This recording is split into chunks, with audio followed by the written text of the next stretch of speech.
welcome to Triple T Thursday. That's tips, tricks, tutorials. I'm your host, Shelly Saves the Day.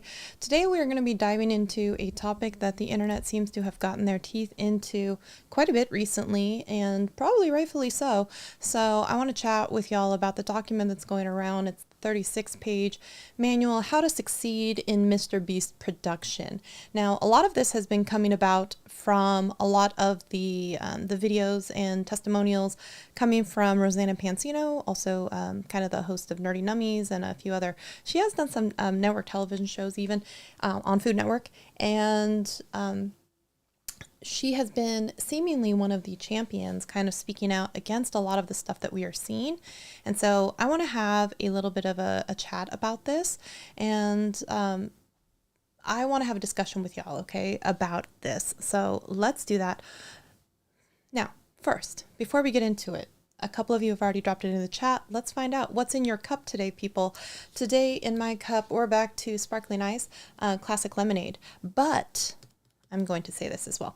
I recently just got a liquid IV order, and they have one that's, you know, like the rocket pop that is supposed to be like the 3 flavors. Remember, like the summer popsicles? I am so excited to try that one. And they even sent me like this little hexagonal mold looking thing, which I don't know if it's like for a popsicle or something. Anyways, I'm excited to try that. But today it's classic lemonade. So what did we have in your cup out there, people? We have coffee, right? Poland Springs. Yes, yes, yes. Awesome. Great. Okay.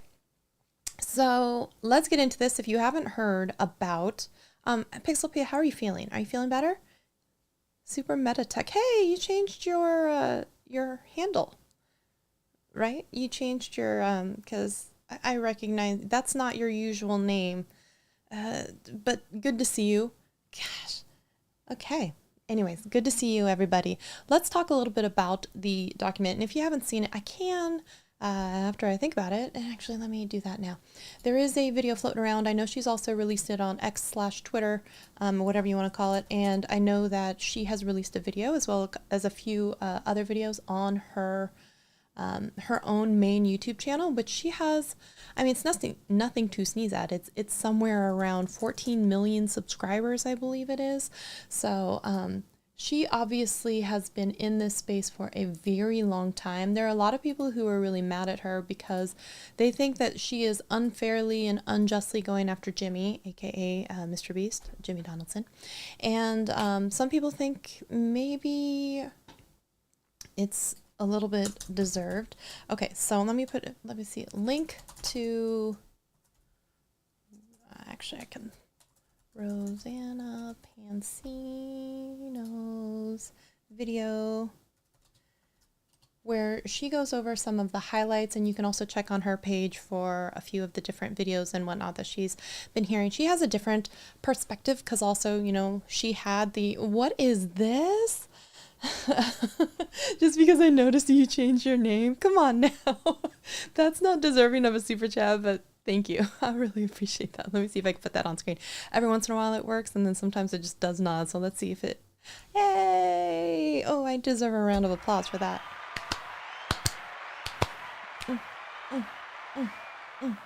Isn't it usually like Super Savvy Tech or something? Anyways, good to see you. Thank you for acknowledging my acknowledgement of your name change. A little silly, but I appreciate you.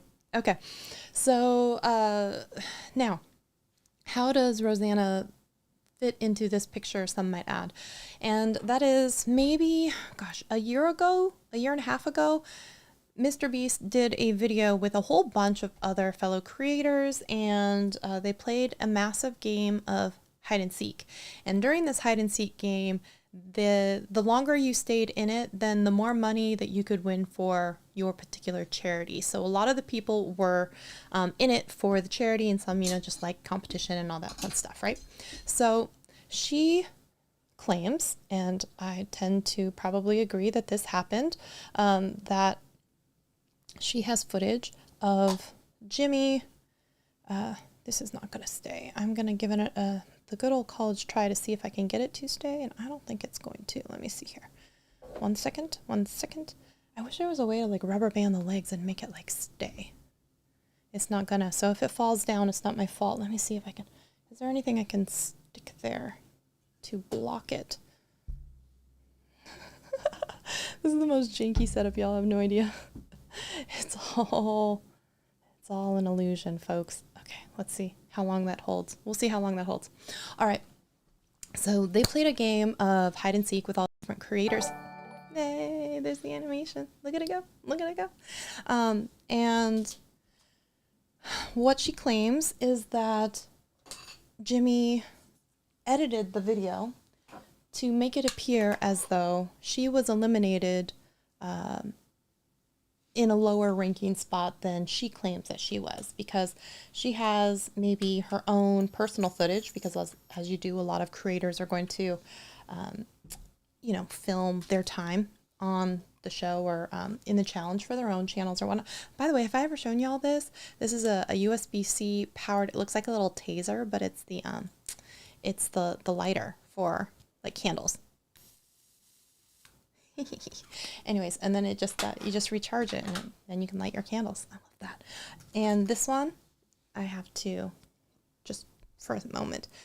This was given to me as a secret sister present on the Creators and Friends trip that I took from Jen Loves Reviews, or Jen Loves now, and she knows I'm on a dance team, so she got me a candle that says the opposite of the dance bag.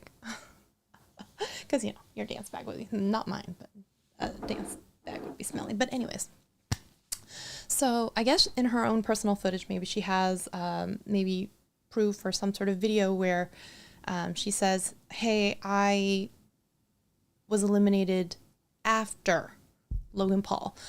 But the way that they actually did the video that aired was Logan Paul placed higher than her. So I think she sat on it for a while, but then later, maybe it was like even months and months and months later, she kind of came out and said, hey, that wasn't fair. And you're editing your videos to make it look like a different outcome for more drama, whatever, all this stuff. And so I guess she had maybe a little bit of a chip on her shoulder from that, because it also was manipulated. I'm not going to say doctor, but it was manipulated into a way of making it appear that, one, that she placed worse than she did, and two, manipulating like the results of the audience and everything like that. And so a lot of people really like came after her because she had this opinion about, you know, hey, they changed this. And she said that she once she started saying something, Jimmy finally like tried to message her and say, hey, let's get on a call and like try and figure this out. And she was just like, well, we should talk about this. And, you know, she's like, don't you remember? And he's like, no. Basically, let's get on a call. And she said she didn't really want to get on a call with him because there have been a lot of times where, I don't know, whatever situations in the past, maybe she was manipulated, maybe it was recorded, I don't know.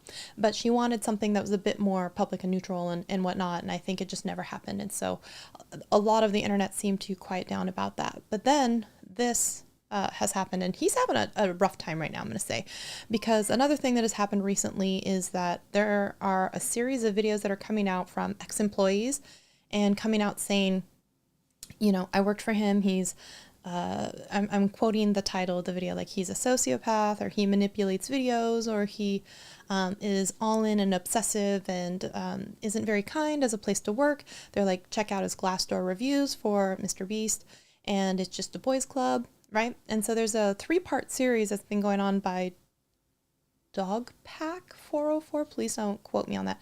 Maybe it's Dogpack 404 with a series of kind of like expose videos talking about some of these things. The last of which is going to be touching on another thing that Jimmy is having a hard time with right now, which is employee internally and a lot of the, I know we're going to get to the document, okay, but trust me, we're going to talk about this first, because this is like a 36-page document. I haven't read it yet. I've only seen some parts of the video, so I'm just preparing myself to talk for a long time, so I want to get all this out now. So where were we? We were just chatting about the, where were we? Y'all, my squirrel brain just gone. Oh, okay. He's having a hard time right now also because of a Chris/Ava situation, which has also been happening, which if you're kind of familiar with the doctor disrespect and like Discord messages, talking to someone who is underage, kind of getting in trouble and making things a little bit more serious than friendly banter or like whatever, maybe just taking it too far, maybe being too familiar with your audience and all that kind of stuff, right? So there is now allegedly or reportedly, I can't say with definitive, okay, is that a member of MrBeast's team as well, and one of his friends growing up for a very long time, Chris/Ava, who happens to be part of the rainbow of the, you know, the LGBTQI plus, all of that stuff, right? Happens to be inside of that rainbow, is going to be maybe inappropriately messaging minors, I guess you will, and which is a dangerous and awful thing to also hear about. And but even before it got to that reveal, it was that everyone was coming after this particular person for you know, some really bad stereotypes that are unfortunately pushed out around people who might happen to be of that particular grouping. Okay. And it's awful that, like, when you have maybe such a small staff, or I don't know how big the staff is, and you have one person that might be of that particular type of grouping, they somehow then become either the scapegoat or the talking person or the spokesperson for that whole group, right? Like, all of a sudden I'm the talking point for all of the, you know, female Asian, what, YouTube educators, whatever. Actually, that would be a lie, because Vanessa Lau is out there and there's other people out there. Anyways, you get the point, okay? Somehow now you're held and lauded as this person who is supposed to represent all or speak for all, right? And then we had this bad incident where, like, finally all these people, like, attacking just a friend who maybe or maybe didn't do anything except for exist, you know what I mean? To the point where, you know, Jimmy actually did come out and be like, hey, y'all, leave my friend alone, you know, they're a great person, can you just stop with all this? Which I thought was nice, you know, that he actually did do that. But then it turns out that one of the stereotypes that they have for this particular group of people, which is coming after minors, ended up kind of being seemingly, allegedly, a little bit true. And if it's not that, it was at least messages that were inappropriate for people who are not of a certain age, okay? And maybe not brown chicken, brown cow in execution, but just hovering over the edge of acceptability and in good taste, okay? So all of that has been happening, and then to the point where they were silent for a little bit, and then all of a sudden there's a statement released saying that this person is no longer on the team and they've parted ways. Now, was that because they actually have more evidence, or was that because the execs coming in from Amazon or something else are coming in and being like, you need to shut this down, or you need to do something, or you need to basically publicly disavow, you know, and condemn that this stuff was happening? Because a lot of what's unfortunate for him is that his age and demographic skews lower in age, okay? And when that does happen, and then you get a lot of, like, parents afraid for the safety of their children or whatever else it is, then they stop letting their kids watch your videos, okay? And that definitely can stop the bottom line of videos doing well, of retention, of buying all the chocolate bars and the things that they want to sell, and doing all of this, right? So if you piss off all of the parents, right, you have to come out and say something, basically. So it's very unfortunate that all of this came out. The person of that particular type of grouping then did actually do something that those people in that group are fighting against this stereotype forever, okay? So he's having a hard time, okay? So that's all happened. And then it comes out that this television show that they're making with Amazon wrote him a very big check to do this show. And with this show, basically they're going from 2,000 contestants down to 1,000 contestants on the Amazon channel, maybe, and then from 1,000 contestants down to the winner, maybe on his YouTube channel, or vice versa, okay? So what they have is 2,000 people all coming after a grand prize of $5 million at the end of the day. And then this is where we start to get into production, of which Rosanna Pansino does know a thing or two about, like I said, because she had a Food Network show, and she's been on a lot of different shows that are very high budget, a lot of things. So now what we have is someone who is very used to making YouTube videos that do spend a lot of money, but are not at the same level, accountability, legality of probably something like an Amazon production coming in and looking. Even if they're going to say you have full reins to run after this whole thing, there's going to be a lot of stuff coming down the pike when it comes to all of this, right? So let's dive into one of the latest subjects of the videos that Rosanna came out about, which is this 36-page employee manual, if you will, about how to succeed at MrBeast Productions. So this was, in her video, she claims, that is now linked in the description box, substantiated by 2 employees as being correct. This was given to them. And also the point that as an internal, not quite memo, but manual, if you will, employee manual, if you will, this was meant to be seen by people, okay? Yeah, it was meant to be seen by people. It wasn't like a secret. This was, and not only that, it was also authored by Jimmy.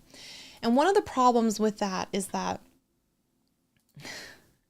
this is where you need a very strong HR team when you are probably as big as he is now. And this is not like a small team. This is not small budgets. This is a big thing now. And you're going to have to probably have some level of professionalism, including HR, hiring, onboarding, if you will, safety procedures, which seems to be a lot of what Rosanna was talking about, the lack of safety, the lack of union workers, the lack of payment, the lack of a lot of stuff that's been going on with production. It seems like they were not prepared for 2,000 people to descend on wherever it is that they're filming and able to make sure that they adequately had things set up like food. There are reports that food was not delivered in a timely manner, and the calories were not fitting for someone doing physical activity, that people with dietary restrictions and allergies were denied medicine or delayed medicine. People were not given appropriate clothes to change into. People were denied feminine products when they needed them. Like, there's a certain time of the month when certain people need those things and they weren't able to have them. There's some allegations around people in the games always being skewed to prioritize and have advantages for young athletic males because it was about being faster and stronger and whatnot. And so there were reports of people having seizures, people being tackled and injured, people being stuck after and not being able to get flown home for days, like standing around in production. So it didn't seem like there was a very strong plan in place for a lot of what was going to happen to people. And unfortunately, he's also in the people business, not only catering to them, filming them, releasing videos about them. There's a lot. Okay, so now we're going to get into some of this documented info. So let me see if I can do this and screen share, which is going to be me and web page. I think it's this one. Let's see, 3, 2, 1, let's go. Wrong one. Okay, it's okay. It's okay. We're going to move this window over here and this window over here. And we're going to bring this one and hopefully it shows up. Yes, we're looking good. We're looking good. Excellent. Excellent. Okay. This is all good. And we are going to make it so that you guys can see stuff here. 1 second. And this is way too zoomed in. And let me see if we can. We're going to start at the top. And then I think over here, I've got to. All right. So hopefully you all can see this, and this is a document that we will be reading from. And let me see if I can pull it over here. I think that's how we're going to do it. Now, this document was originally linked in Rosanna's video, and then I don't know, I went back and looked at it recently, and it said like the video link had expired or like maybe it was taken down. I don't know, but this is where I originally got it from. and this is how I downloaded it. Okay, so this is the first time I'm reading it through. So let's go through this together and see what we come up with. So it says, hi. Hi, I'm Jimmy, Mr. Beast, and as the team is growing larger, I no longer get to spend as much time with everyone as I used to. I believe that. The first dozen employees had unfiltered and unlimited access to me to learn as much as they could about my vision and what I wanted. Sadly, you don't have that luxury, so I thought it would be useful to try to brain dump as much as I can into this silly little book. I don't know if we should be calling employee manuals silly little books, but I understand. But I think also an HR professional would have come along and been like, hey, if this is really the manifesto and the guts of our vision and mission, maybe, whoa, Lordy, oh, thank goodness the cap was on, I didn't spill. Maybe we don't call it a silly little book. Okay. But anyways, to give new people, to help bring them up to speed on everything we've learned over the past decade with this channel. We've been through a lot, and chances are most of the problems you face we've dealt with, so I genuinely believe if you attentively read and understand the knowledge here, you will be much better set up for success. So if you read this book and pass a quiz, I'll give you $1,000. Sorry in advance for all the run-on sentences and grammar issues. I'm a YouTuber, not an author, haha. See, that thing is like, you know how you should probably never write your own legalese and terms and condition pages for things like websites. You usually want to hire a lawyer. Maybe a lawyer, maybe an HR specialist. Maybe they could have worked together to get the gist of what it is that you want to talk about, and then put it not into legalese, but something that will end up covering your ass later should you need it, but still give the appropriate guidelines for how to be successful. But I don't know if that's what happened, but let's continue. Oh, dang it. I'm sorry. Sorry, y'all. I will fix it. It's because I end up switching on the wrong, and then I forget which button I'm supposed to push to stop doing it. Okay, wait, is it control? It's control. It's control. All right. Just remember that next time I do it, because there will be a next time. Just hit control. So y'all remember, okay? Is there a way to lock it? Crop to fill, show, it doesn't. Just don't let me click over there anymore, people. Okay, and then it says, this is not a rule book. Okay, so I need to kick things off by saying the purpose of this is not to give you a bunch of rules to follow. On top of that, I want nothing in here to be taken literally. But you wrote it literally. What we do is complex and changes based on the situation. I need you to repeat that in your head 3 times. I will apply everything I read with a grain of salt. This is not an inclusive list of everything. I hope this inspires you with questions and come to us to learn more. Okay. Prelude. I don't know what this means. I could make a separate book for creative, a separate book for production, a separate book for editors, etc., but I think that'd be dumb. I think those people might appreciate it, but everything we do here is interconnected, and the more you understand about what others are doing and trying to accomplish, the better set up for success you will be. So this will be information about all parts of Mr. Beast Productions, and I advise everyone to read it in its entirety. See, here he says, I advise everyone to read it in its entirety. So this is not something that was meant to be a secret. This is meant for everyone to read in its entirety. Okay. A good example of this is James Warren. He understands every single part of the company at a deep level, and as a result, can make decisions faster than anyone else. The stuff you will be reading about, he knows like the back of his hand. I've seen a team of 5 people work on a project for a week just to give up, and James solve it in 30 minutes. I say this not to flex for him, but to show the power that comes when you understand everything in this book deeply. The more you know about why we do the things and what we are trying to accomplish, the better off you'll be. So let's start with some basic stuff. Okay, I like it. What is some basic stuff? What is your goal here? Your goal here is to make the best YouTube videos possible. That's the number 1 goal of this production company.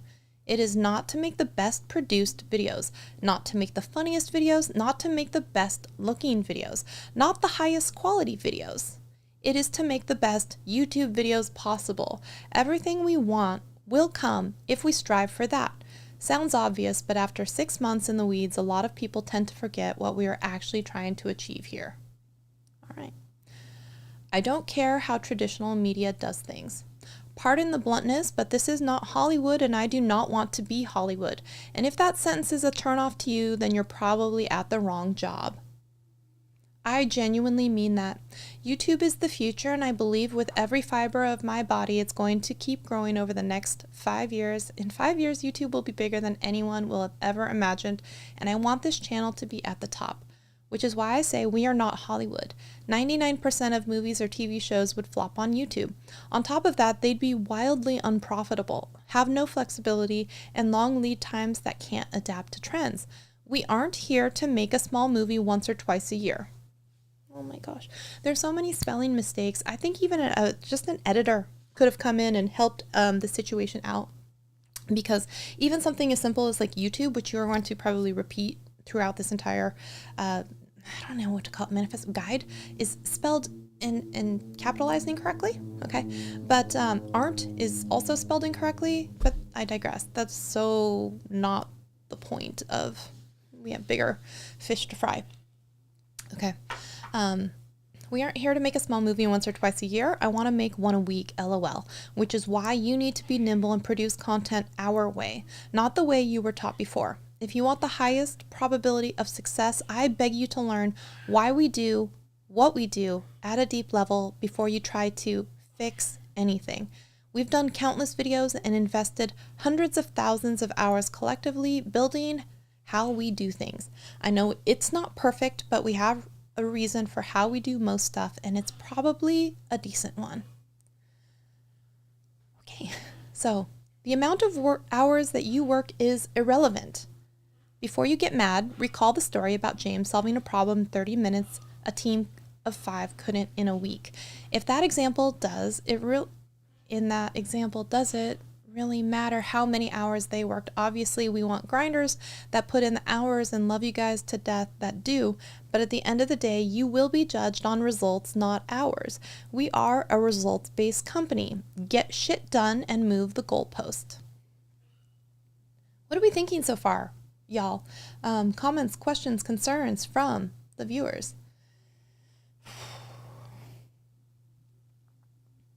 Yeah, let me know. I only want A players. As I type this, I realize it may not be the wisest to categorize everyone into 3 buckets, but this is how I believe we should look at everyone a part of the production team. You're either an A player, B player, or C player. There is only room in this company for A players. A players are obsessive, learn from mistakes, coachable, intelligent, don't make excuses, believe in YouTube, see the value of this company, and are the best in the goddamn world at their job. B players are new employees that need to be trained into A players, and C players are just average employees. They don't suck, but they aren't exceptional at what they do. They just exist, do whatever, and get a paycheck. They aren't obsessive and learning. C players are poisonous and should be transitioned to a different company immediately. It's okay, we give everyone severance, they'll be fine. Maybe North Carolina spells aren't that way. Maybe it does. Chapter 1. Oh yeah, all of that was the prelude. That was the prelude, okay. Chapter 1. What makes a YouTube video viral? At least, hey, we're getting some free information here in case anyone else out there wants to know what makes a YouTube video viral. Wow, this could do with some paragraph breaks, but that's okay. That's okay. We're going to get through it. Love each other through it. I spent basically 5 years of my life locked in a room studying virality on YouTube. Some days, me and some other nerds would spend 20 hours straight studying the most minor things. Like, is there a correlation between better lighting at the start of the video and less viewer drop-off? There is. Have good lighting at the start of the video. Ha. Or other tiny things like that. And the result of those probably 20,000 to 30,000 of hours of studying is, I'd say, I'd have a good grasp on what makes YouTube videos do well. The 3 metrics you guys need to care about is click-through rate, average view duration, and average view percentage. Make sure you know those abbreviations because that's how most people will refer to them. You know what? I'm fine with that. That's not bad. Okay? So, up first, we'll talk about CTR. This is important no matter what department you work in. CTR is basically how many people see our thumbnail in their feeds divided by how many that click it. If 100 million people see our thumbnail and 10 million click on it, that means 10% clicked and we have 10% CTR. This is what we dictate what we do for videos. I spent 50 hours in my front yard is lame and you wouldn't click it, but you would hypothetically click, I spent 50 hours in ketchup.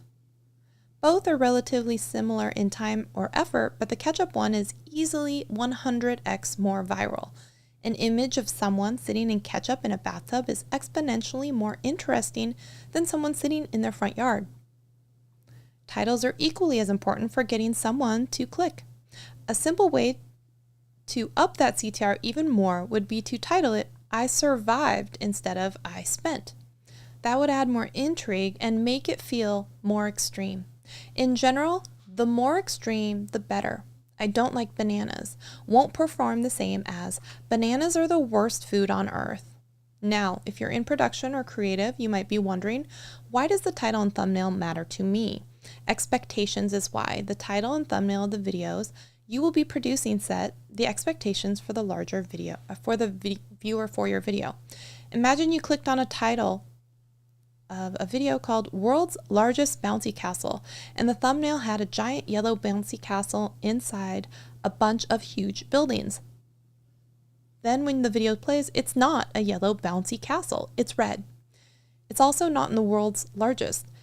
It's also in a field with no buildings, like the thumbnail. You'd feel like you were lied to and click off because the video did not meet the expectations of the title and thumbnail. This is why you must know the title and the thumbnails of the videos you are making. How can you know how to start your video if you don't even know what the expectations the viewers have of you? Okay. Now, let's jump over to the second metric that matters, AVD. This is how long, on average, people watch a given video. The cool thing that YouTube is they have given us a super detailed graph for every video that shows the exact second that we lose a viewer on every single video. And here's a graph. So this is all stuff that we've chatted about before, average view duration, average view percentage, the 50% drop off cliff, click-through rate. These are things that we've definitely all talked about. So let's see this. What are y'all saying so far?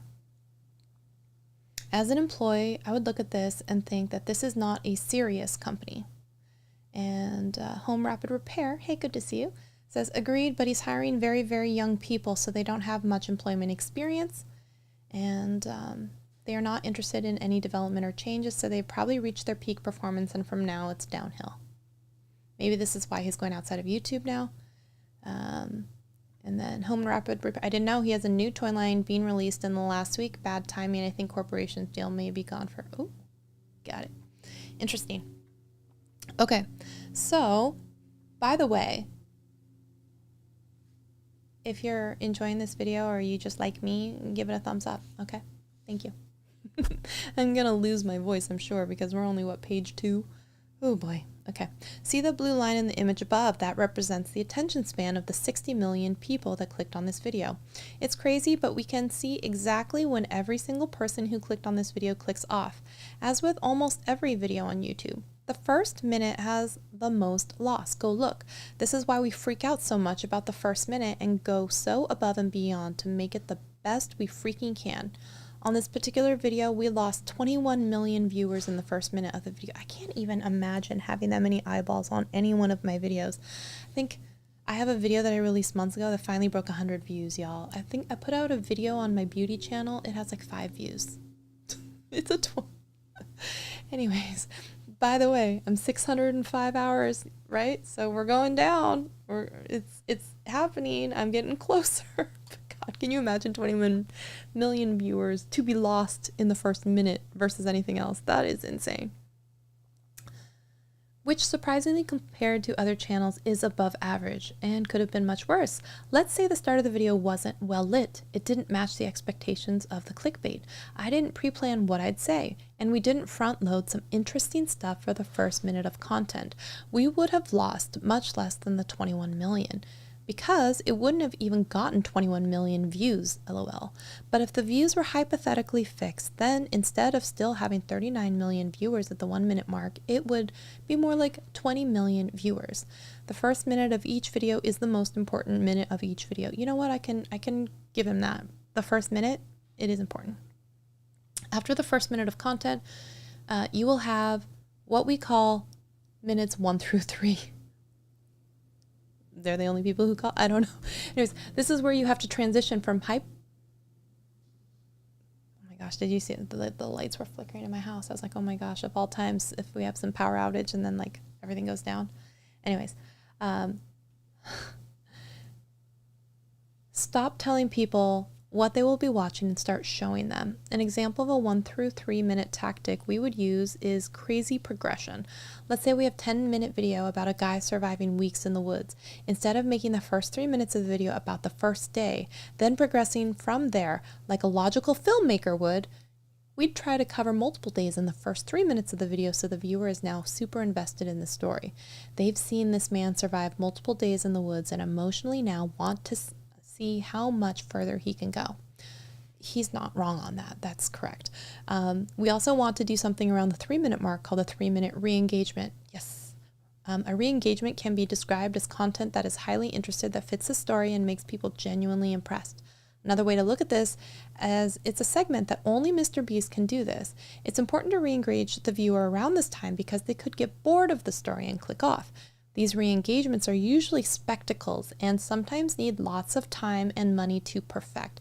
A good example of re-engagement is when Carl was put in charge of watching Josh in the $10,000 every day you survive prison video. Following the first minute, then minutes 1 through 3 is obviously what we call minute 3 through minute 6.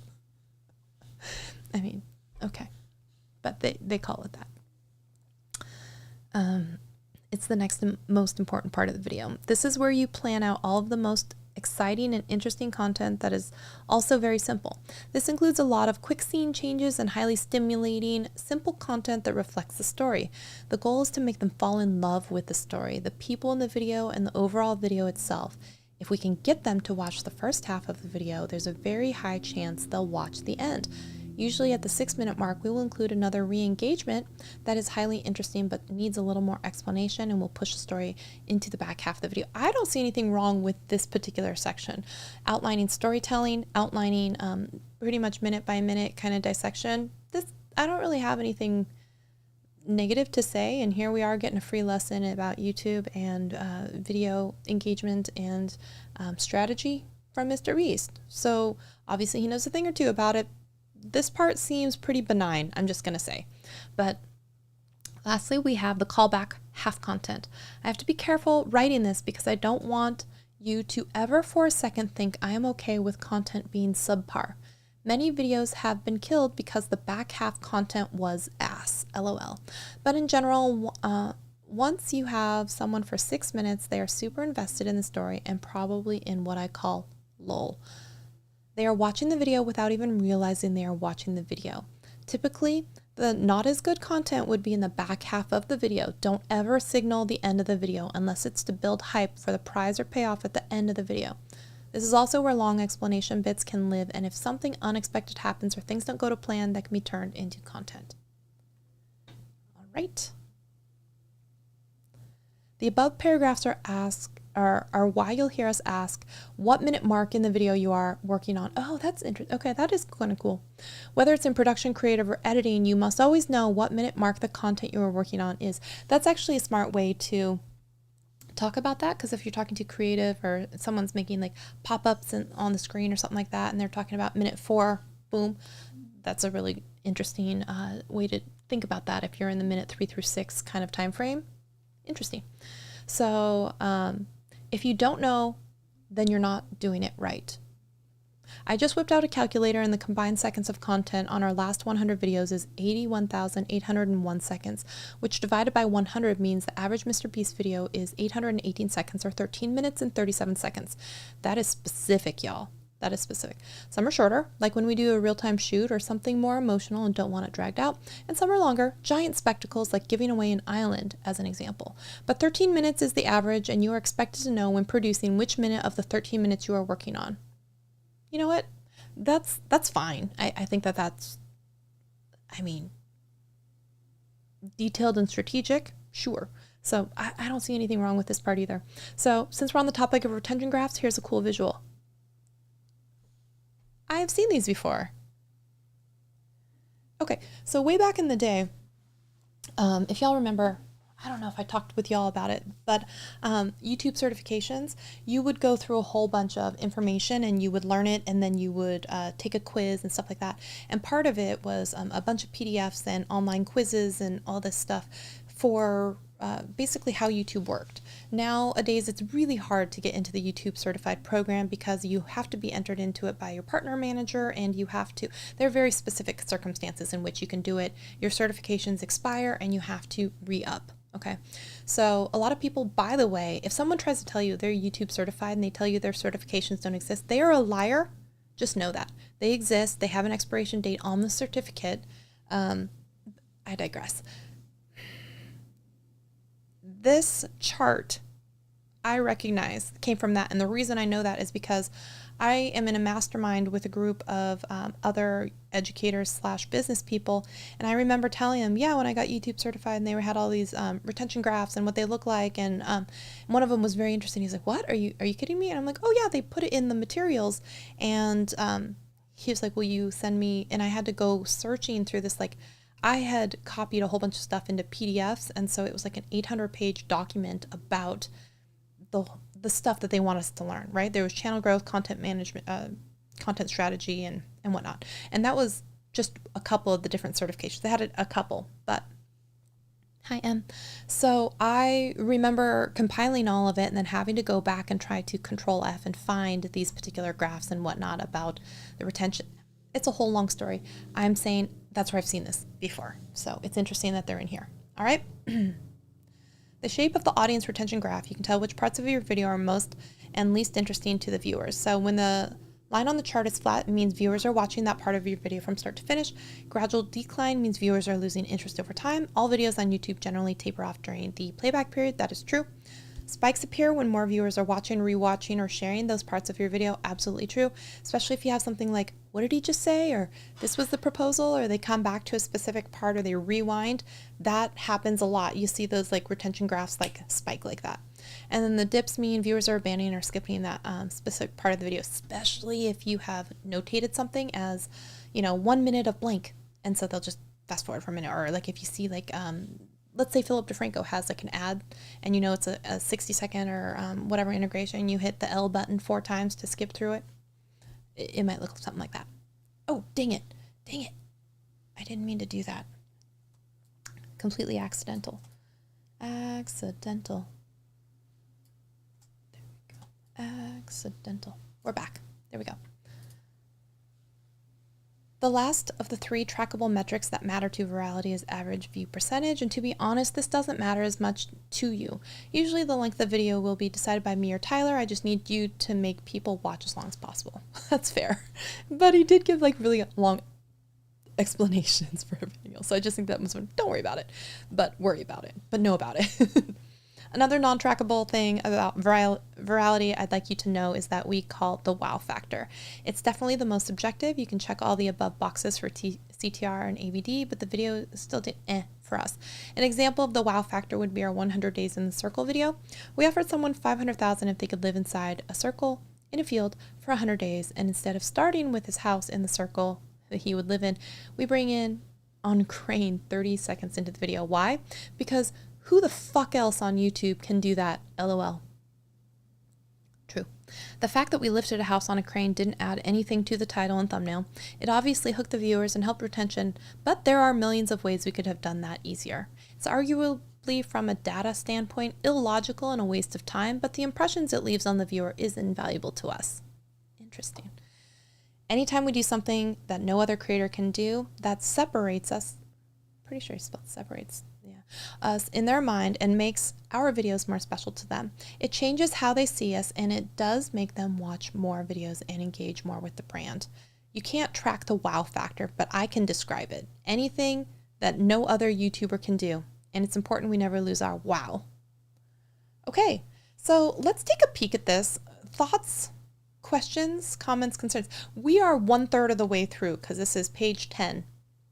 We're on page 10 of 36. So gear up. I'm sorry, this seems like it might be a long, because I don't want to break this live stream into multiples, and we're going to power through. And if you can't hang, I hope you come back for the replay because I'm giving it all to you. Here we go.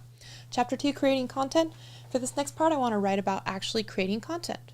I'm not going to talk about the production system in particular because the way we run this production changes almost every year. Haha.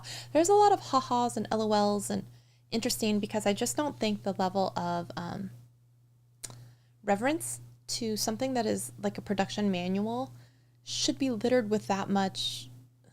I feel like it should be taken seriously because obviously you can see here, he's extremely intelligent. He's very calculated in the way that he understands the viewer metric. And so it's one of those where it's like where a very smart girl plays dumb and tosses her hair around because they like the way that people either underestimate them or you know what I'm saying? I feel like he is so smart. He's obviously very, very smart, but then he hides behind this like, haha, like LOL, I'm just kind of this like funny guy, but he's extremely calculating and smart about the way and the way that he's able to describe things. He obviously knows what he's talking about. It's just interesting the way that he then like kind of tosses his hair around, you know, in that whole like, I mean, I don't know what I'm saying, but like, and then something brilliant, you know what I mean? And it's like, oh, you know, whatever. Okay. So I think it's kind of one of those like shields to kind of hide the fact that he's a bit of a killer, you know? Okay. I just want to pass on things I see new people typically fail at, and in general, what I want. Our videos are hard, and if you took the difficulty of our videos and trendlined it over time, you'd see they are only getting harder. I completely agree. You start with counting to 1 million or whatever it is, counting to 100,000, and then you give away an island. Yeah, exponentially harder. That is why I want the best in the world and people who are obsessed. If you're not growing, eventually the difficulties of the videos will outgrow you. Whether it be production, creative, camera, or editing, I want you to be obsessed with YouTube. I feel like that just contradicts something he said earlier, but I can't think of it just offhand. If you're not growing eventually, okay, but whether it be get rid of Netflix and Hulu and watch tons of YouTube. It will, without a doubt, in my mind, make you more successful here. So here he is saying, I want to basically tell you how to spend your time away from here. So that's, I mean, a lot of people watch Netflix or Hulu to relax. And there's still something to be said about like Netflix and Hulu because the way that they're designing shows, the way that they are the ones who do things like you want to look at thumbnails and design and like hook for not only what they show you in the preview, but like the way that they describe shows, because their entire thing is to get you to keep watching shows and not turn off their program, and then to hit you with enough ads to either make it so annoying that you have to buy premium or like teetering on the edge of surviving all that. Anyways, that's a whole other thing. I don't necessarily agree with that because I feel like there's a lot to be learned from Netflix and Hulu and watching those, but that's okay. The more invested you are in our world on YouTube, the more you'll understand trends, how we can stand out and be more original, and what we could do better. You should also really try to watch every MrBeast video on all the channels. So here's a homework assignment. Watch every MrBeast video across all of his channels. He has a like MrBeast Philanthropy, he's got a gaming, he's got reactions, he's got his main channel. So your homework is not only to delete Hulu and Netflix, but it is to watch all of the videos, which is increasing his own watch time. For homework, for science. Okay. Sounds obvious, but I've asked multiple people this week what they thought about last week's gaming video, and not a single person had seen it. Okay, so now he's actually upset that people aren't watching videos across. Here's the thing, is even if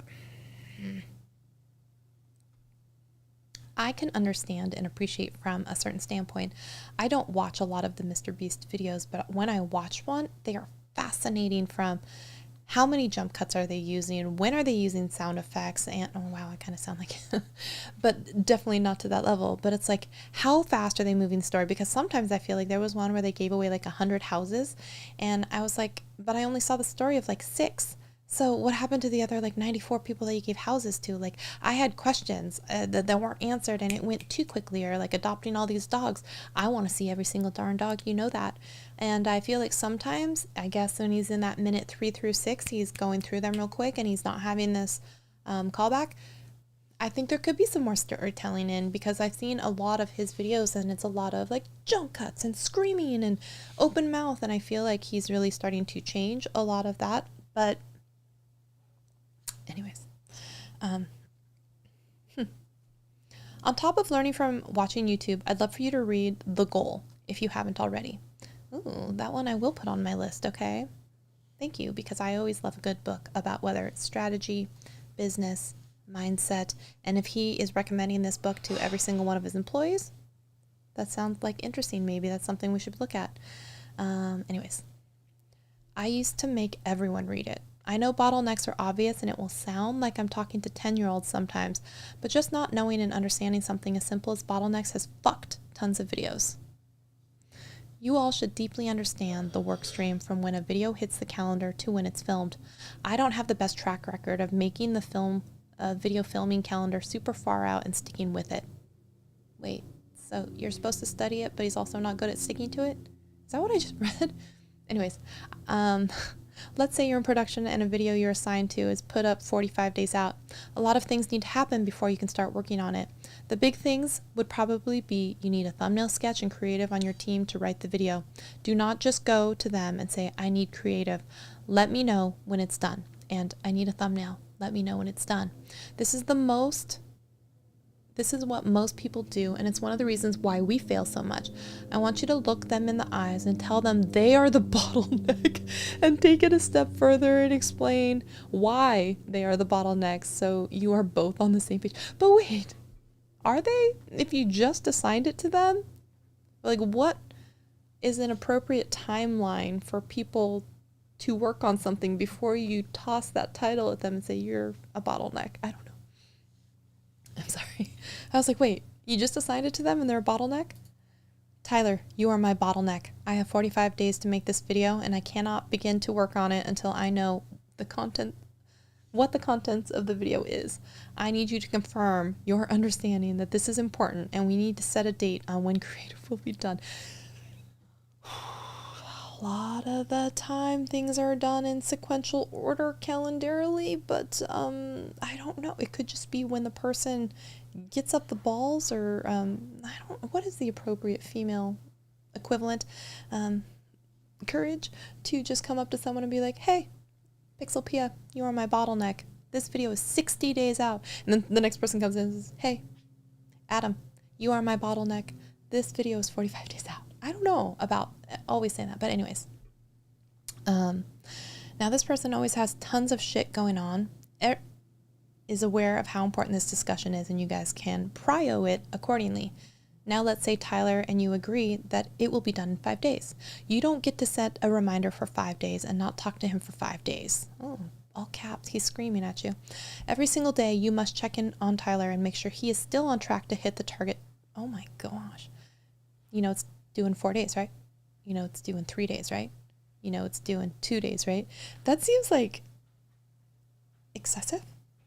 And then you just got a lot of people running around telling each other like how many day countdowns they have for the next thing. But okay, if that's the way he wants it, a lot of micromanaging and checking in, we can call that high touch check-ins, but not touch in that kind of way. You know what I mean? Like high quantity check-ins, we'll call that. Flyby check-ins. Every single day you must check in on Tyler and make sure he's still on track to hit the target date. I want less excuses in this company. Take ownership and don't give your project a chance to fail. Dumping your bottleneck on someone and then just walking away until it's done is lazy, and it gives room for error, and I want you to have a mindset that God himself couldn't stop you from making this video on time. Damn it, Tyler. Check in daily. Leave no room for error. Okay? For this next part, I just want to brain dump about random things and explain why we do or say certain things. If you understand all of this, then you'll be in a good spot. Like seriously, these are cheat codes and you should take them to heart.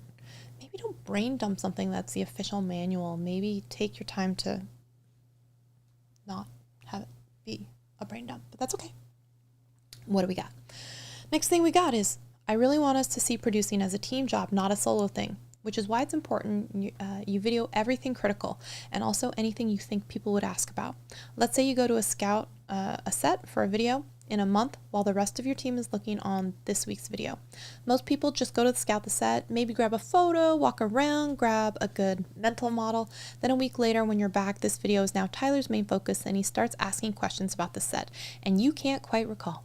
The questions get more and more detailed and you have to go off of what's in your mind.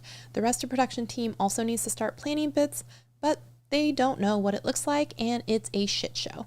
This is why we say video everything. Which is more important, that one person has a good mental grip of something or that the entire team of 10 people have a good mental grip on something? Obviously, the team.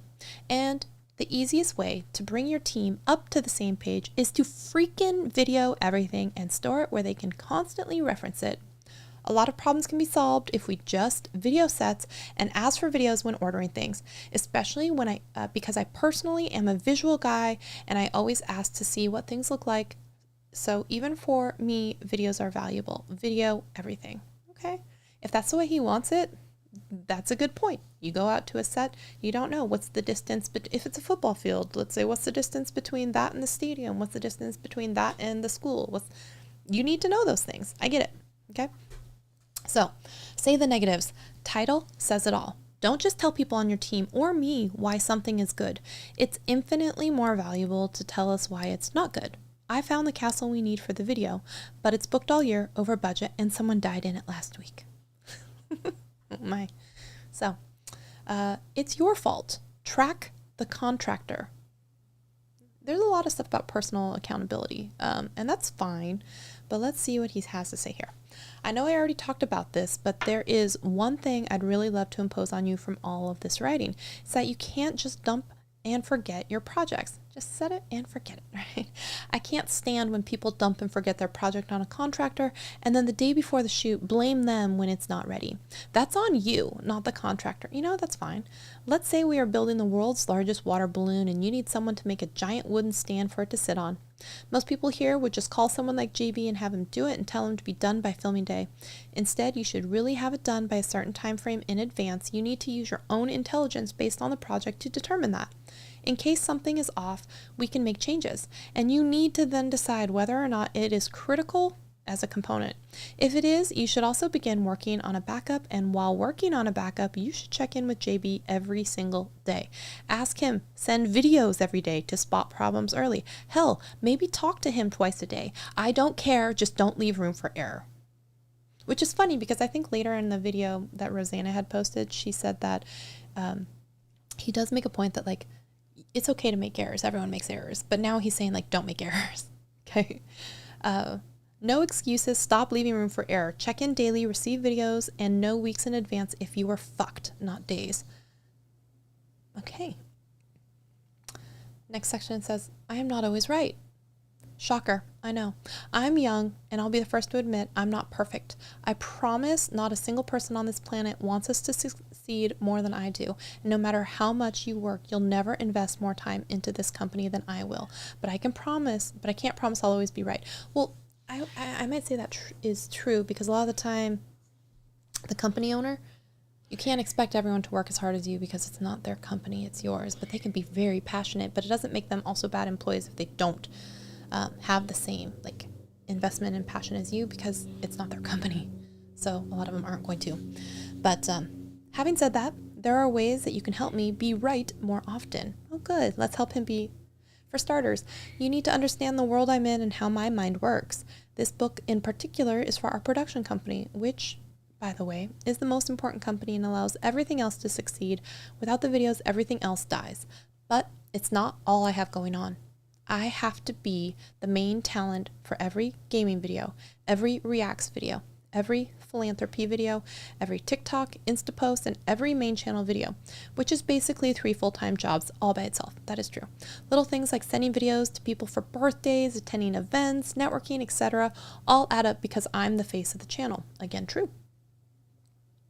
On top of being the main talent, I have to work with each channel to make sure the creatives are always evolving and not getting stale, and in general, be a visionary for them. Basically running 4 channels at a higher level than anyone else in the world can run 1. Also true.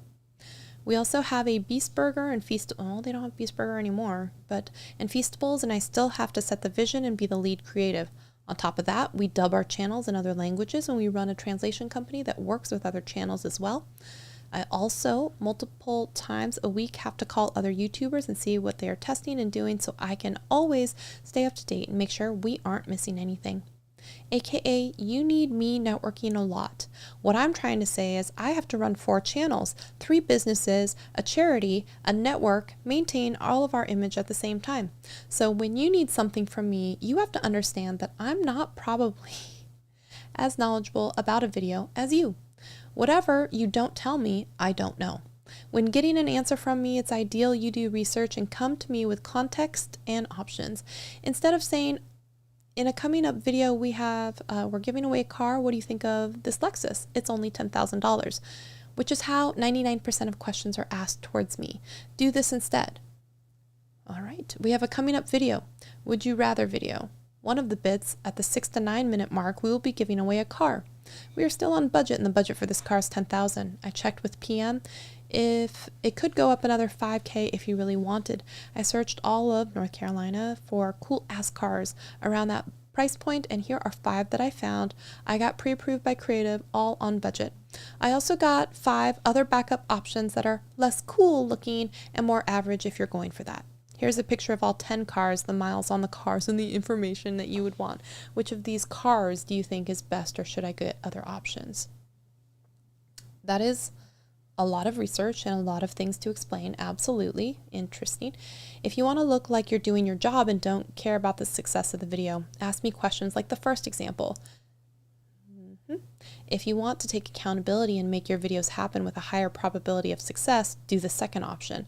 This doesn't just apply to me, it applies to everyone high up, and you expect to make a decision. You know what? That's totally fine. I get the example that he's giving here because a lot of the time you want to have not just problem, but solution, benefit, right? And so that makes sense. So I can't fault him for that. And especially a lot of people who have you bring me a lot of problems, but you don't give me a lot of answers or options or anything like that. I get it. So critical components are the things essential to your video. If I want to put 100 people on an island and give it away to one of them, then securing an island is a critical component. It doesn't matter how well planned the challenges on the island are, how good the weather is. Without the island, there is no video. Hence, it is a critical component. Another example of a critical component would be the title and thumbnail. Remember that bouncy castle story from the earlier? How the thumbnail had a yellow bouncy castle, but the video had a red one. The thumbnails of a video you're producing can also create critical components.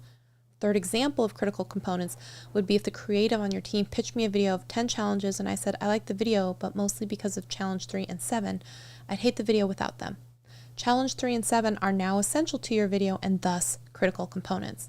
Okay. Critical components can come from literally anywhere, and once something you're working on is labeled as such, you treat it like your baby. Without that you're working on, we do not have a video.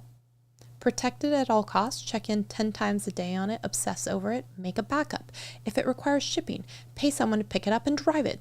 Don't trust standard shipping and speak up on the second anything goes wrong. The literal second. Never coin flip a critical component. That means you're coin flipping the video, aka $1 million+, and always bring in me or James earlier rather than later, which is funny because you're not supposed to bring him certain types of anyways.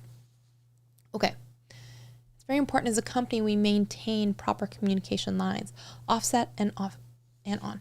There's always someone responsible for everything on the video, and if multiple people are responsible for the same thing, then that's a problem, and that needs to be fixed immediately. Ideally, when communicating across departments, you go up and then over.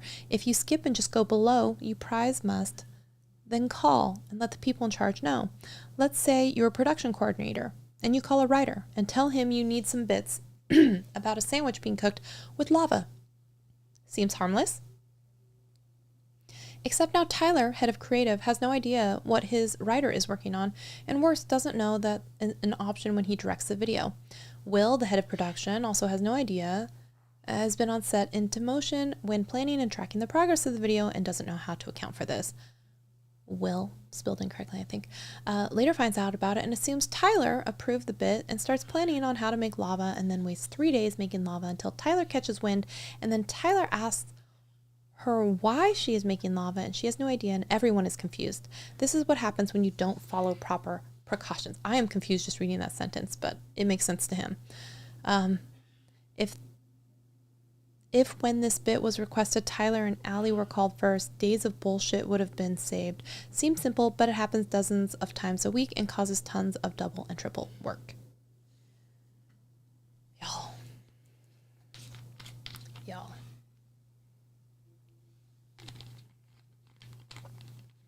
Creativity saves money. I don't think it comes as a surprise when I say I don't have unlimited money here. We can't have every video constantly going over budget because the money has to come from somewhere. But you're in a tough spot because I constantly want better and better videos. A lot of people who work here have definitely thought before, if Jimmy wants us to be on budget, why does he keep asking us to do so many expensive things? Or, I know Jimmy won't like this, so I need to spend more money.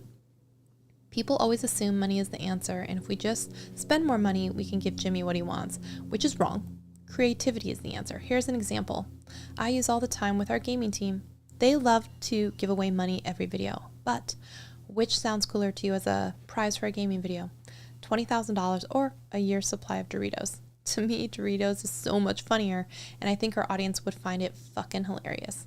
So let's say we define a year's supply of Doritos by 5 packs of Doritos a day for 365 days. That's 1,825 packs of Doritos, and a quick Google search shows you that you can buy a pack of Doritos for less than $1. But we round up and just say $1 per pack of Doritos. Our prize for the video just went from $20,000 down to $1,825 because we didn't just throw money at the problem, we used creativity. You know what? Good point. This applies to everything that you do, whether it be finding a crane for a video, deciding prizes, picking locations, finding critical components, or doing the most minuscule thing. Use creativity to save money, because every dollar we save allows me to give you guys more stability and hire more people to make your life easier. If you want to succeed here, say this 10 times in your head. Creativity saves money. I'm not mad about that, you know? A lot of people think that money is the only way to fix some sort of problem, and that's a good point. A year's worth of Doritos sounds cooler than just 20,000 because I think people just get numb and accustomed to some of those types of like numbers. So, okay. No one will ever have 100% success rate when it comes to filming our videos on time and on budget. It is impossible. But you still can do certain things to increase the probability of success, and one of the easiest but most overlooked is having a backup day. When you're spending hundreds of thousands of dollars securing a set, renting a tank, make sure you have the ability to extend them in case something goes wrong. It might not even be your video. Something might go wrong on gaming, and now I have to slide your video a day to make up for it. I'm also rather have a hypothetical 90% cool looking tank with a dope owner who is making life easier on us, letting me do whatever I want, and the ability to pay extra for an extra day, than a 100% cool looking tank but the owner micromanages what we do and there's no backup day. The example is obvious, just throwing it out there to inspire you.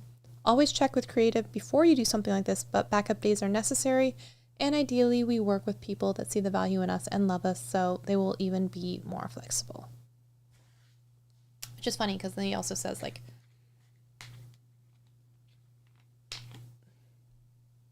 don't do anything that like isn't gonna help your video get made, right? Don't take anything at face value, always dig. One of the most common themes you're probably seeing is accountability, and this doubles down on it. Okay, yeah. Don't take anything at face value, always dig. This is particularly important when dealing with people outside of MRBEAST Production. If someone says something is too good to be true, find out why. If it's fishy, investigate. If you need 10,000 pillows by next week and you've called 10 pillow companies and none of them have more than a few hundred in stock, but then the 11th company magically has 10,000 pillows, investigate. Are they drop shipping? Are the pillows shitty? Why the fuck does no one want your pillows? I find that funny. Why the fuck does no one want your pillows? Push and get answers.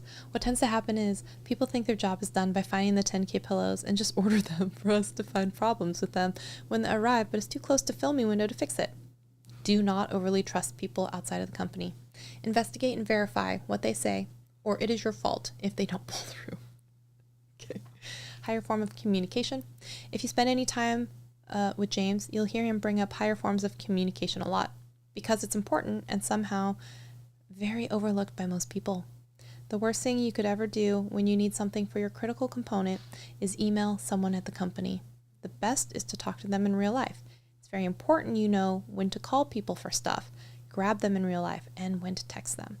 The lower the form of communication, the more miscommunication you will face. I completely agree with that. As I'm typing this, you have no idea if I'm laughing, smiling, happy, mad, or sad. You can't read my body language or my face because none of that is not guaranteed, and you'll understand what I'm conveying. Need more toilet paper in the bathroom? A text is probably fine. 1 week out from a video and the thing you are working out just went south? Minimum a multi-way call with the heads of the video. Ideally, grab them in real life if you can. The more complex what needs to be said is, the higher the form of communication you should use. Call first, then text if they don't answer. Since we are on the topic of communication, written communication also does not constitute communication unless they confirm that they have read it. That's fair. I hate excuses and I despise them with my entire soul when people just try to save face instead of learn from how they messed up. Mistakes are okay. That's where I was like, mistakes are okay, but before he said mistakes are not okay. Genuinely, they are, and I expect you to make a lot. That's perfectly fine. Every veteran here has cost me $1 million at one point or another, and you can go ask them yourself if I've ever held it over their heads. Okay, so the reason I'm okay with fuck-ups is because I know that's how you learn. I see it as me investing in you and your brain, hence why I have a zero tolerance for C players and they must go immediately. Those fuck-ups could be done by an A player that will retain the information learned. I just beg you that you learn from every mistake and try not to repeat it. That's when it gets annoying. I'll never, ever, ever, I've never once fired someone on the spot for messing up. You have nothing to be afraid of. Own shit so we can address how to fix it and then move on. Okay, there we go. Where in the world is... Hey! How are you, Christine? It's so good to see you. Good to see your face. I always see you over on Instagram doing the drones and all the beautiful locations. But hello. Nice to see you. How are you? Thanks for stopping in. All right. Nothing comes before your prios. When you're assigned tasks, you should have what we call a prio list. If Allie says your prios are to get a Lamborghini under $200,000, get it wrapped in anime characters, make a custom steering wheel, then nothing on this freaking planet is allowed to come between you and getting those prios done. If the other teams ask for your help and you spend 2 days helping them and fall behind on your own Lamborghini being secured, that is your fault. Don't help your teammates if it gets in the way of you doing your video, I guess. All right. If the studio is burning down and you stop working to put out the fire and you don't get the Lamborghini, that is your fault. Jokes, haha. But seriously, don't let anything come before your prize. Again, this is where he's tossing in that, like, I'm really smart, I'm scary, but like, ha ha ha ha, it's just a joke. But not really. Jokes, but seriously. You know, and it's kind of like, I have whiplash from, is it serious? Is it not serious? No, it's serious. All is fab with you? Yay, I'm glad to hear that. Are you going to be at Vid Summit? Speaking of other things and properties that Mr. Beast is involved in. Let's hope they're not really, really mad about this, because I'm also going to be an MC at Vid Summit, but, you know, I'm just reading a document. Okay. Reading a document in the world of YouTube, and this is something being discussed right now. Use consultants. Consultants are literally cheat codes. Need to make the world's largest slice of cake? Start off by calling the person who made the previous world's largest slice of cake. He's already done countless tests and you can save weeks worth of work. I really want to drill this point home because I am a massive believer in consultants, because I've spent almost a decade of my life hyper obsessing about YouTube. I can show a brand new creator how to go from 100 subscribers to 10,000 in a month. On their own, it would take them years to do it. Consultants are a gift from God. Please take advantage of them. In every single freaking task assigned to you, always, always, always ask yourself first if you can find a consultant to help you. This is so important that I am demanding you repeat this in your head. I will always check for consultants when I'm assigned a task. Don't forget that he wanted you to repeat 12 times, creativity saves money. So if you have to say this like every day or just at the beginning when you're reading your manual, there's a long list of things that you're going to have to recite, including the the one at the very beginning, the one about creativity, saving money, about nothing comes in front of your priorities, and then this one about always checking for a consultant. So just keeping that in mind. Math, science, vision, approvals, budget. Everything you need can be solved by one of the 5 things above. Use math, science, vision, approvals, or budget. No does not mean no. Maybe we could have worded that a little bit better.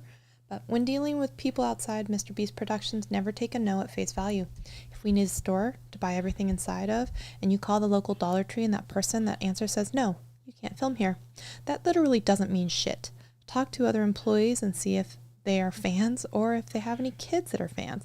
Try talking to their bosses, their boss's boss. Have me DM them on Twitter and try their social team.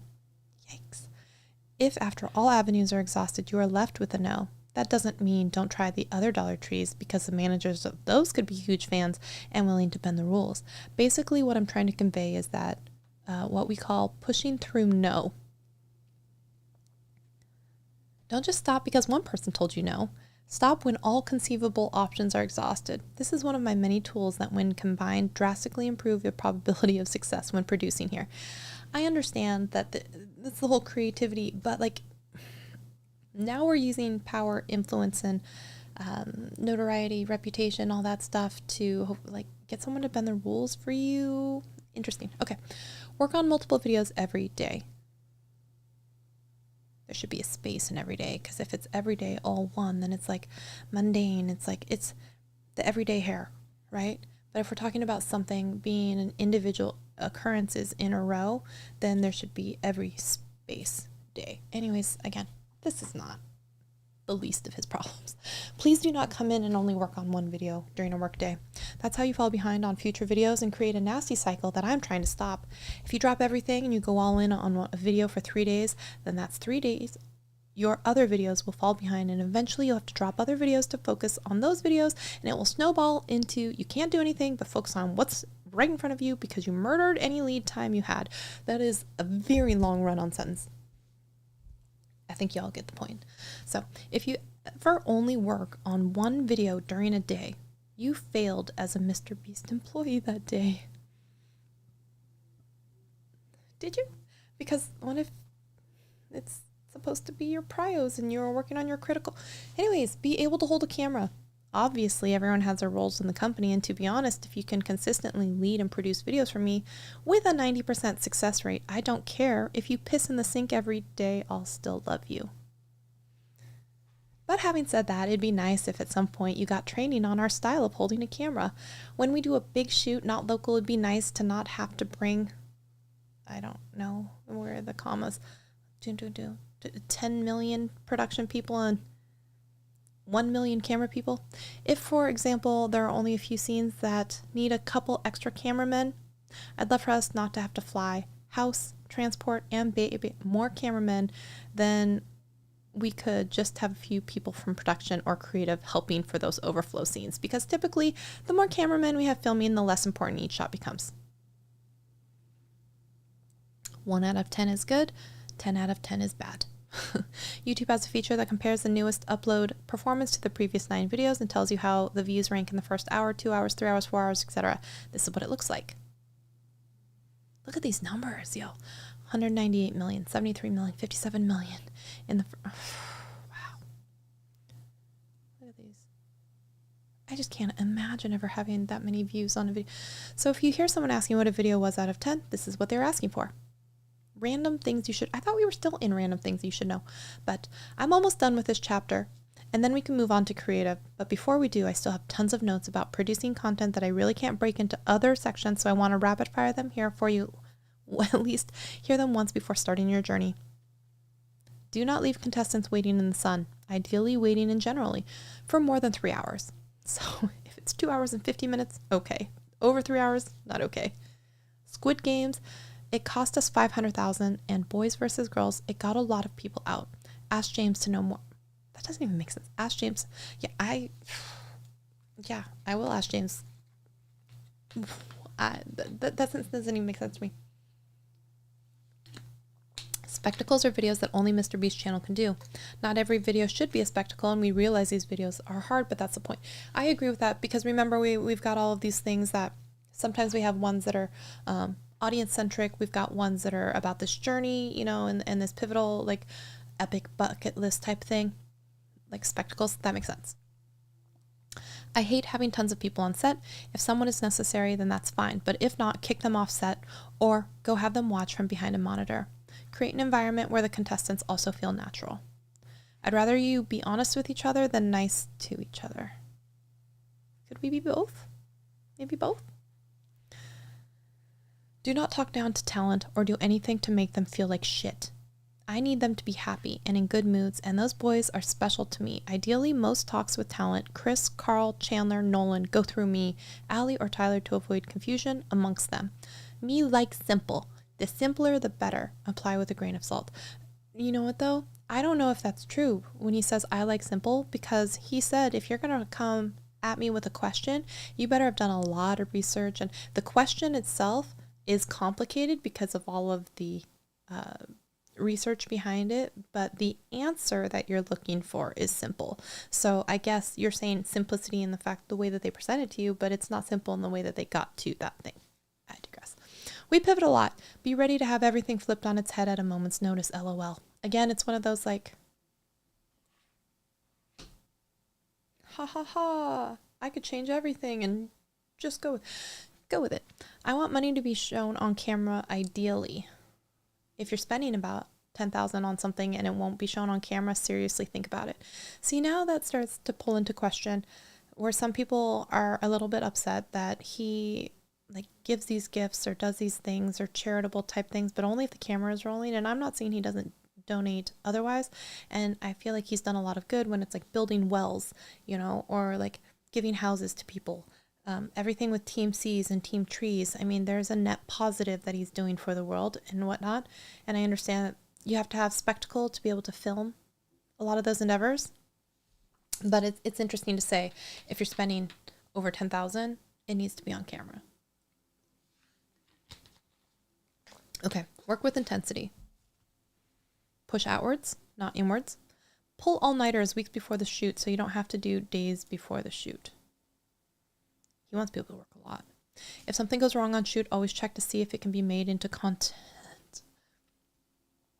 A tree falls over on your car and breaks the 100 vases we needed to give away. That's fucking hilarious, and we should mention it in the video. LOL. Okay. Feasibility is working to see if the critical components of a video are actually possible. Example would be if I wanted to play hide and seek, oh no, in the world's largest building. If you did feasibility on this, that basically means you're trying to see if it's possible to get that building. If you do, then we have a video and it should go into production. If you can't, that's why it was in feasibility, so no one else wasted time. Okay. Never do anything that could make us look bad from a PR perspective. He's very concerned about the PR perspective. Okay, that makes sense. I mean, he is a large, global, nationally recognized brand, so that makes sense. We often do renderings of sets to see what they will look like beforehand, which is amazing and helps a lot because I'm very visual and it gets the whole team on the same page. When doing these renders, though, I want to make sure you know the difference between previs and a concept. Please do not refer to a render as previs unless it's actually what we plan on building. If it's just a render for inspiration, it is not building locked, call it a concept. Okay. I think this will greatly help with confusion, in my opinion. Many people wave around a concept but call it a previs, and people see it expecting that to be what's built, only to find out later that it was a concept and the actual set is much different. Okay, I guess that could also make sense. Okay. Chapter 3, creative. Oh my God. How are we doing, people? Are y'all alive out there? Is my voice killing me? Yes. Yes, it is. So I'm going to need someone to give this video like some clap emojis if you're still out there listening. Thank you so much. And give me the power to go on. We are a creative first production company because when creative leads the vision of the shoot, the product is always better. So I think it's important you all understand creative. It is what drives everything we do and is the heart of our content. Being creative and understanding what makes good content is like cheat codes when in production, camera, and obviously editing. Let's take production, for example. Let's say you're tasked with finding us a castle to live in for 50 hours while doing research. You find a castle and a number to call for the owner. So you do call, and he answers. Only problem is he says he quit the castle renting business to pursue his dreams of building a 100-foot tall Lego catapult. You can obviously tell where I'm going with this. Ideally, you'd recognize that's a badass as fuck and try to convince him to let us use it when we do find a castle. This is a bad example because it's so obvious, but you're doing your job right, then you'll be doing absurd amounts of calls and data collecting. While trying to compete your prios and prepare for the video, you should always be on the lookout for a new thing you can bring to your creative team to inspire them. Because just like me, they don't know what they don't know, and you can't just say, I'm in production and I'm not very creative, because that's literally the equivalent of saying, I suck at what I do. You also need to apply the same mindset when problem solving, because many people lose sight of this stuff when in the weeds. If a problem appears, always ask yourself, if your new plan is what's best for creative, not just the easiest band-aid. Okay. What's the goal of content? Okay, I got a clap out there. Thank you. To excite me. The goal of content is to excite me. That may sound weird to some of you, especially if you're new, but to me, it's what's most important. If I'm not excited to get in front of the camera and film the video, it's just simply not going to happen. I'm not fake, and I will be authentic. That's partly why the channel does so well. And if I'm not excited by the video, we are fucked. Luckily, I'd say I'm a pretty predictable guy, at least in this regard, haha. What excites me is what I believe will make the audience happy. That's what it always has been and always will be. I'm willing to count to 100,000, bury myself alive, or walk a marathon in the world's largest pair of shoes if I must. I just want to do what makes me happy and ultimately the viewers happy. This channel is my baby and I've given up my life for it. He's like 25, right? I don't know. I'm so emotionally connected to it. It's sad, LOL. But this is the one thing I will never compromise on.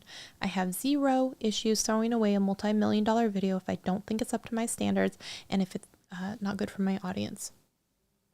We must always be improving and innovating. The camera angles need to always get better. The pacing, the story, the jokes, the color, the lighting, the music, the props, the people, our framing, our ideas, literally everything must always be improving and innovating because that is what excites me. That's literally what I live for, to see these videos get better and ultimately make viewers happy. Okay? What makes good content? This is where things get subjective and my brain is probably going to turn into mush. The problem with what I'm writing here is what good content is limitless. Literally anything can make good content. Let's take a baby doll, for example. You can see who can throw it the farthest with their left hand out of a group of 5 people. Watching them throw a baby doll with their bad hand sounds funny, sounds, effects is fucking hilarious. You can also go the opposite route and have 1,000 baby dolls and see how many it takes for someone to throw it into a crib 200 feet away. Or you can see how many baby dolls it would take to break a 2x4 in half. The point I'm trying to convey here is that even something as simple as a baby doll has an infinite amount of ways you can turn it into an amazing, original, and funny content. That's one of the secret weapons of MrBEAST Productions. We aren't stuck in any old ways of thinking, and you can literally turn anything into content. Good content can be anything. Always have an open mind and never stop innovating. Having said that, this is YouTube and there are constraints. We know the video can't be a minute, so you're obviously going to need a story to hold the viewer, and there are rules to storytelling. Our audience is massive, and because of that, you have to be simple. For 50 million people to understand something, it must be simple. This must be when he had 50 million subscribers, and now he's at like whatever he's at now. Content can be anything, but there is a structure and rules that we must mold it into, and I want to teach you about it because virality doesn't just happen. Every frame of our videos will be seen by tens of millions of people. How to measure success of content. Okay, like I said at the start of this metrics you care in regards to virality are CTR, AVD, AVP. If you want to know if the content of a video are good, just look at the AVD and AVP of a video after we upload it. What's up, Smitty? Good to see you. Thank you so much for the chili peppers, red hot chili peppers. Give it away, give it away, give it away now. Okay. Based on how long people watch and what percentage of the video they watched, you can clearly see if they enjoyed it.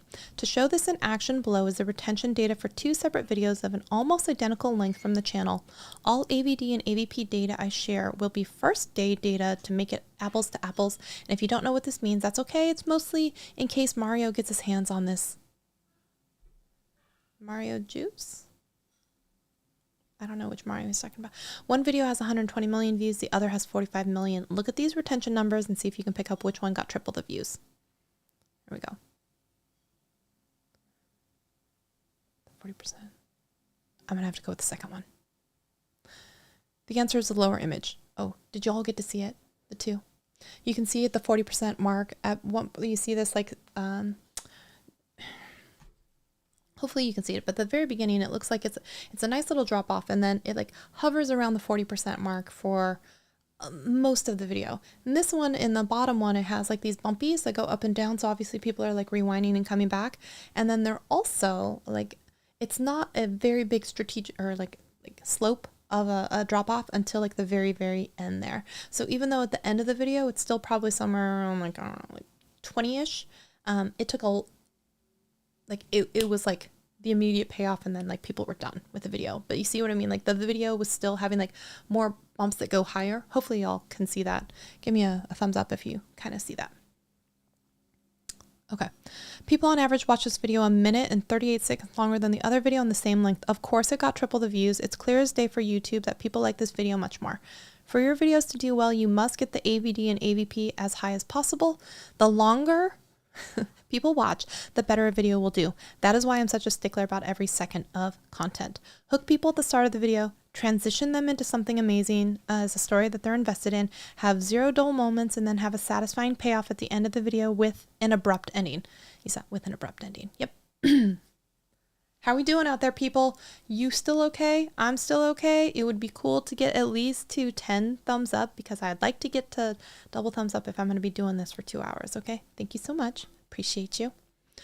Formats. One day to boost retention on a video is to have the good format of the videos to follow. Let's use our popular Last to Leave series as an example. These videos have many reasons why they do well, but one in particular is the payoff at the end. That's true. It's a spectacle video that is basically going to be this culmination you need of like, you need to watch the entire thing to see the payoff, right? So that's that type of video. So you see this once they start watching Last to Leave, you get invested in the progress and the challenge. You really want to see who leaves the circle last and wins them. Exactly. So luckily the winner isn't revealed until the end of the video. So as long as we don't make the video boring as hell, people are likely to stick around until the end. Well, yeah, strong payouts at the end of the video boost retention, but obviously Last to Leave isn't our only format. Another example of format is what I like to call stair stepping. All right. A good example of this is I bought the world's largest firework. This video opens with us showing all the fireworks and then lighting a $1, then a $10, then a $50, then $375, then $1,000, then $10,000, and we did some content, $40,000, $100,000, and then the world record. As you get deeper into the video, the stakes get higher, the payoff of the world record is at end, and it's such a beautiful format that allows you to deviate if you want, as long as things progressively get cooler. I fucking love stair stepping. Another format would be the ones I get chased like bounty hunter, military, FBI. Just like the Last to Leave, you don't know until the end of the video what the result is. Will they catch me? Will they get away? Gotta watch until the end. So here's another thing. For all of the LOLs and all the stuff that go on throughout here, you guys, he is very smart. Okay, so he's talking about like spectacle videos, stair stepping videos, storytelling and format. He's very smart. Very smart. Throughout the history of this channel, we've been through many formats. A big one back in the day was donating to Twitch streamers, and people love that. I'd go into a random stream, donate $10,000 to a streamer, see how they react. All in all, we did like 12 of these, and then I stopped. People still begged for more, and that's because, like Steve Jobs, people don't know what they want. The viewer may think they want a format forever, and they don't. That is so true, right? We have all these people being like, I want iMovie, I want blah, blah, blah. And then you keep making it, and then the views like dwindle off because like they've seen it, they get it. Like even though they keep asking for it, it's a very small select group. They want new, they want fresh things. This is evident because every channel that rehashes formats for years always dies. That's why I'm constantly ditching formats in exchange for new ones. Ideally, 2 videos from the same format are not back to back. I'd like multiple different videos in between them. Impossible. So you guys, again, he's very strategic and smart about this. He's like, I don't want a stair-stepping one directly after a stair-stepping one. I want a stair-stepping with then like an end payoff. And then I want something that's going to be, charitable. And then like, he's very smart, honestly. Here are the screenshots from the back end. Europe is a big percentage, but it's broken up into countries, so it doesn't seem like it.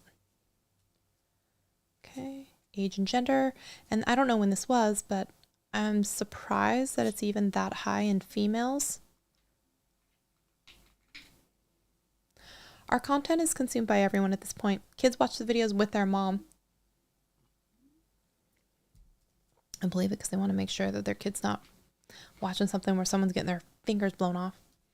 Even though our female viewership is only 30%, that's still 9-figure views a month from women, and it's worldwide, but not too worldwide. 50% is still America and Europe. But despite saying all that, at its core, if I had to describe it, I'd say the average MrBeast viewer is a teenager memer that likes video games.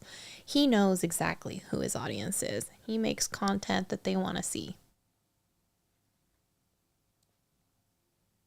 If you don't think that he has a lot of research on that, there's no way.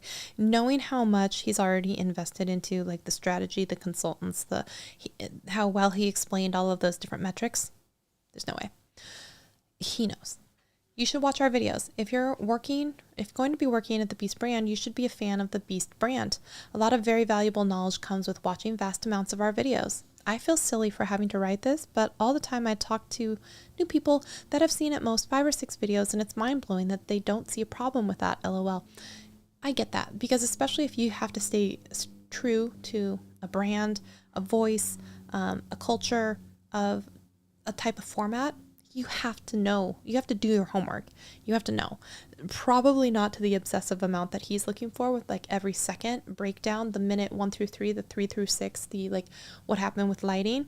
But at the bare minimum, you have to like the content that your channel makes because you want to be part of it and help produce more of it. I'm with him on that. As I said earlier, I'd love for you to watch all the channels, but especially the main channel, seeing how you're working on it. To get 60% up to speed, I'd watch our last 50-ish videos.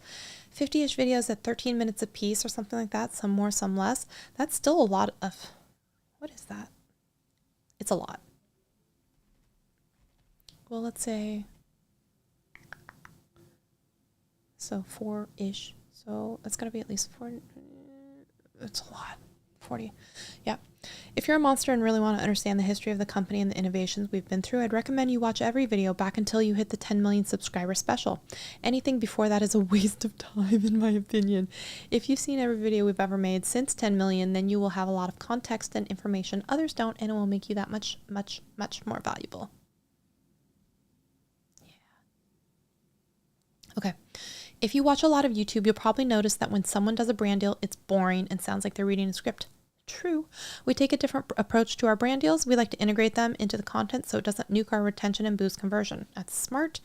Remember that when I told you could see the exact moment when viewers click off videos, here's a retention chart for the way that we used to do brand deals. Okay. Oh yeah, you can see. Boom, right there. Notice the crater where the brand deal is. That means people skipped over. I mean, yeah, you would just like, hit the L button a few times and absolutely. So here's a retention chart of a new style brand deal. They made it exciting. And you see the little bump. I mean, it's pretty minuscule, but like okay. The dip is way less dramatic, and for the most part, I can live with it to help fund the videos. Brand deals are content, and when treated as such, boost retention. We need to make them entertaining. Also, fun fact, the last CEO that sponsored a video said that the return was 1.7 the return that they got on an NFL championship game ad. He said the NFL commercial, you get a giant spike of customers day one and then it disappears forever. And that's That's actually interesting. That's where, as a brand deal with us, you get a huge spike for a few days and then it settles down and then a respike when we upload again because we watch the old video and the new video back to back and go watch the video from before. And even after that, our videos typically get million plus views for months, for years, aka tons of residual customers. That is so true. So you have all these people spending, you know, like, what is it, $1 million for 30 seconds or more for an ad for the Super Bowl, but a MrBeast video or something like that, you know, 100 million views in the first day. That's a lot of people. Not only that's more than are going to watch the Super Bowl, but then like the continual residuals from that for like a month or more. Oh my God. Thought the end would never come. I see page 33. Whew. Understand culture. What you consume on social media, when you watch YouTube, TV, the games you play, etc., are what I like to call your information diet.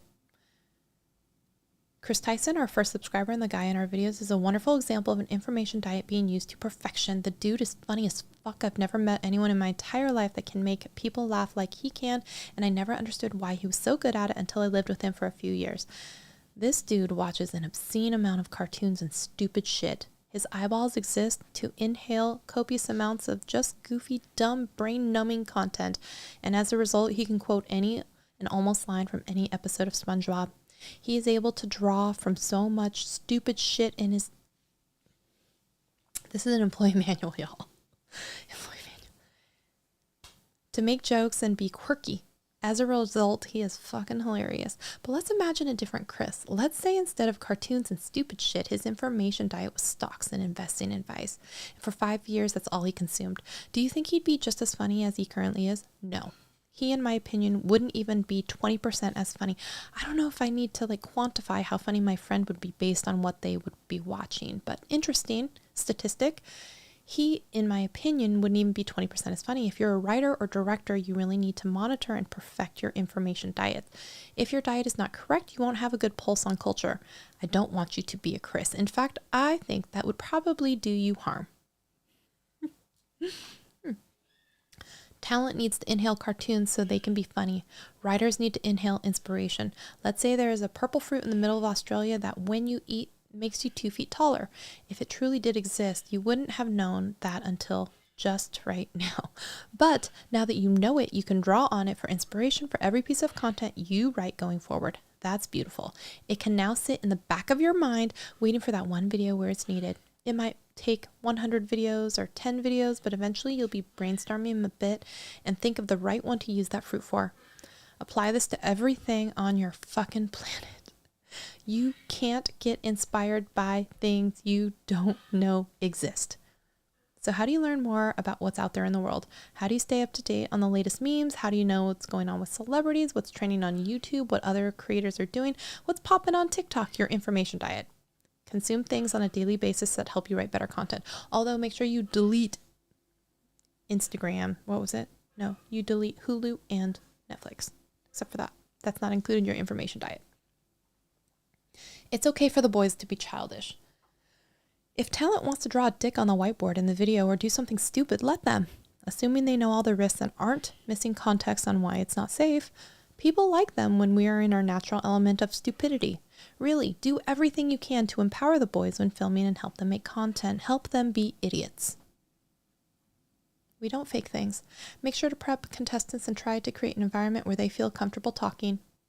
If you wrote a banger piece of content, but it's a 50-50 chance of working, write another piece of content. Content is unlimited. Don't be lazy. Run your content by as many people as possible for inspiration on how you can make it even better. I want famous people in our videos. Don't ever put me in a situation where I have to lie, because I won't, and it will screw the video. No dull moments in videos. You can't fake intensity in videos. The video endings must always be abrupt to protect retention. That's interesting that he snuck that one in there, because it is a particular strategy that is used.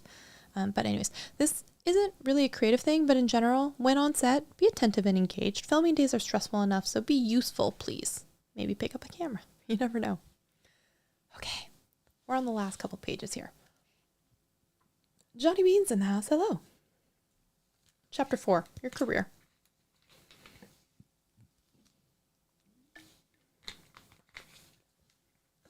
If you made it this far, you are probably at least semi-interested in this being your career. So I wanted to chat about it Because if you're ambitious and want to dedicate your life to work, you pick the best company in America to do it at. I really don't care to hoard a bunch of money, and I deeply believe in rewarding the people that help this business get to where it is. But before I get into that, let's talk about the future. As I write this, we have 2 teams. That will grow to 4 in the next year, and possibly 8 in the next 2 years. But I can't talk about that because James will kill me. Haha. We need more leaders in this company. We need hardworking, obsessive, coachable, intelligent grinders that can step up and take some of these leadership spots over the next 2 years. Every single department has an opportunity for you to grow in, and you're in luck because we don't do yearly reviews. Why would we want to do? We do whenever the fuck you want reviews. If you want to become a production manager, tell James your intention and ask him why you suck and how you can become better. Seriously, he will give you a list of things that you need to improve to become what we need, and if you actually listen and master those things, we will give you a shot at that role. Only problem is most people think they are better than they really are and don't take seriously when we give them things to improve and then wonder why we never move them up. That's true. This isn't a bureaucratic corporate company. You don't have to do something for 5 years to get a promotion. I hate the word promotion. The more responsibility and risk you help us navigate and overall bullshit you deal with, the more you make. And if you want more of that, we will gladly help train you to receive it. Haha. There is infinite room for you to grow here. This isn't a stepping stone. This is your final destination. We will win, and we are going to build something amazing. I see a world where this company is worth billions and one day tens of billions, and those of you that help build this will be rewarded. I want nothing more than for you to go all in, obsessive all day, every day, and become so goddamn valuable this company can't operate without you. And in return for becoming so valuable, I hope to give you incredible experiences, a fun place to work, and of course, more money than you could ever dream of making at any other company. Now read this all over again because I guarantee you didn't retain enough. Can we get a round of applause first of all for finishing that?